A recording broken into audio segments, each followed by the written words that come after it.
Jamais la deuxième ville de France n'a vu un candidat de l'extrême droite faire un tel score au municipal. Avec 35% des voix, le Rassemblement national est parvenu à siphonner les voix de la droite traditionnelle et impose un duel au second tour avec le maire sortant, arrivé en tête avec seulement quelques milliers de voix d'avance. C'est une promesse. La promesse que demain, Marseille devienne le nouvel exemple français. Unissons-nous pour battre la gauche et l'extrême gauche. Le maire sortant, Benoît Payan, à la tête d'une coalition de la gauche, LFI, recueille 36,7% des voix, bien minces pour affronter le second tour en toute sérénité. Les près de 12% des voix recueillies par la France insoumise seraient bien utiles. Le parti, récemment classé à l'extrême gauche, appelait hier à la fusion des listes de gauche sur le plan national pour faire barrage à toutes les droites, à commencer par celle des extrêmes.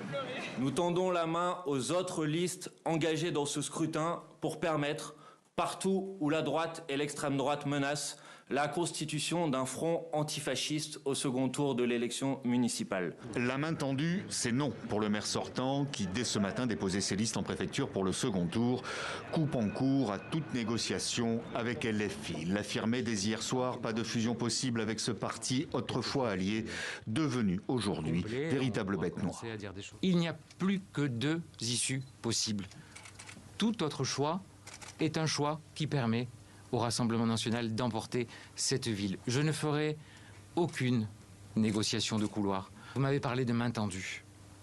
Vous savez, cette main-là, elle m'a donné des coups de poing pendant des mois et des mois.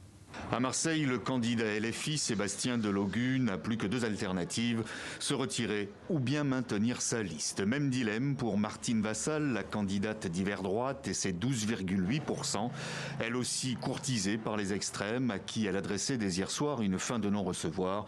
Deux candidats qui se retrouvent aujourd'hui en position d'arbitre.